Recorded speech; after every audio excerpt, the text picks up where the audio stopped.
Bismillahirrahmanirrahim.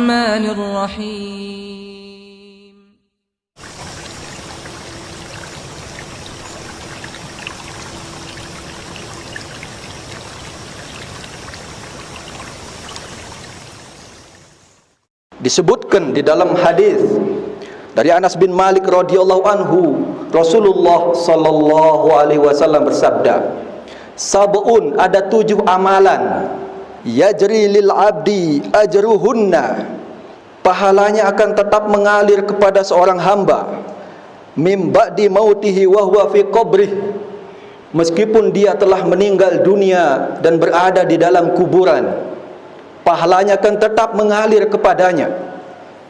Yang pertama, man 'allama ilman, orang yang mengajarkan ilmu agama. Maka ketika kita mengajarkan Al-Quran, mengajarkan ibadah, doa kepada anak kita, kepada anak tetangga kita, kepada umat, maka selama orang yang kita ajarkan itu mengamalkan ilmu itu, pahalanya akan tetap mengalir ke kita meskipun kita sudah meninggal dunia.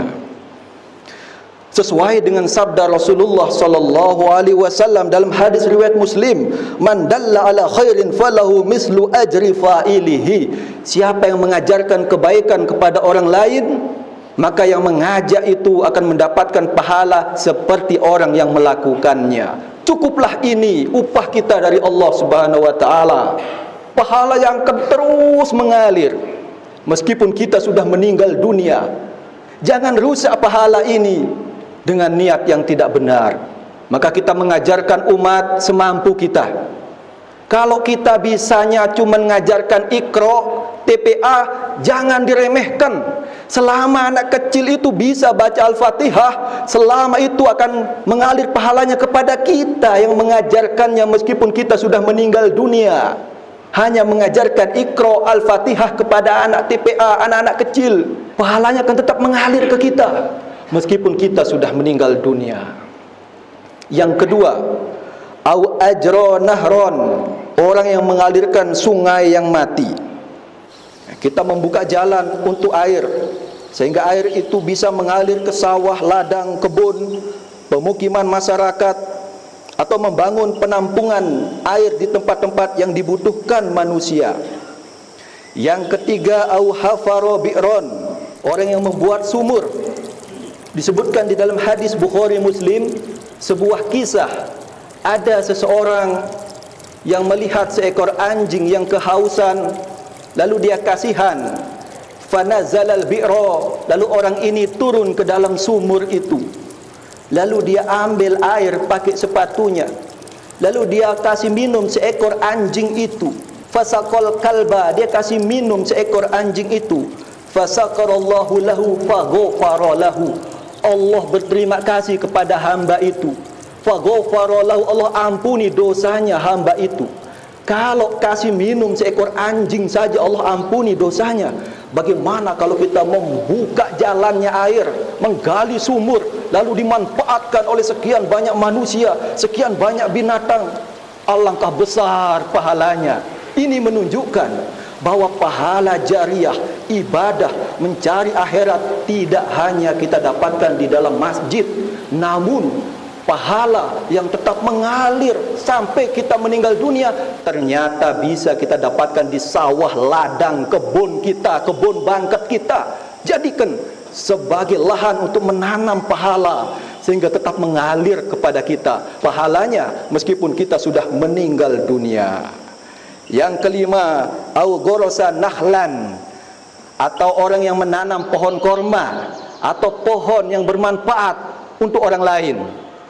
Bermanfaat karena teduhnya, atau bermanfaat buahnya, bermanfaat oksigennya. Jadikan sawah ladang kita sebagai lahan untuk menanam pahala jariah. Kemudian yang kelima, au bana masjidan, orang yang membangun masjid.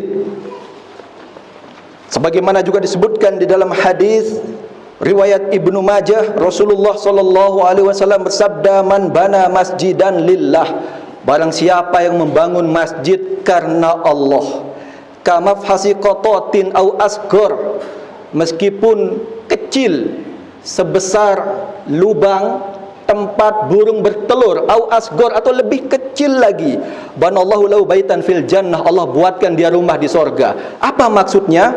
Maksudnya adalah meskipun kita nyumbang satu bata atau satu sak semen, maka selama masjid itu dipakai untuk sholat, dipakai untuk iktikaf, dipakai untuk aktivitas kebaikan, pahalanya akan tetap mengalir kepada kita meskipun sudah meninggal dunia. Kemudian yang keenam, awaratha mushafan, orang yang mewariskan mushaf Al-Quran, mewakafkan Al-Quran, beli Al-Quran, taruh di masjid, wakafkan, atau di tempat anak-anak belajar TPA, pondok pesantren yang menghafal Al-Quran. Selama ada orang yang membaca Al-Quran itu, pahalanya akan tetap mengalir ke kita meskipun sudah meninggal dunia.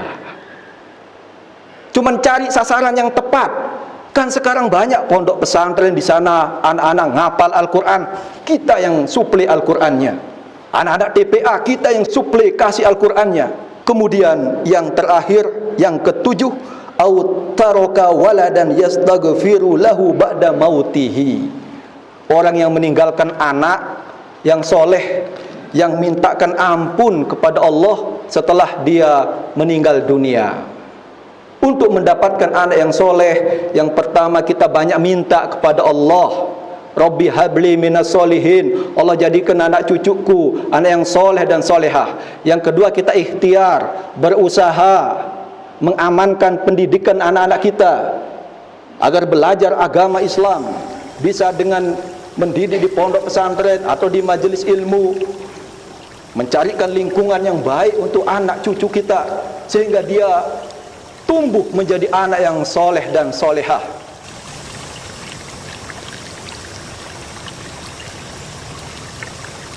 Kafaratul majlis.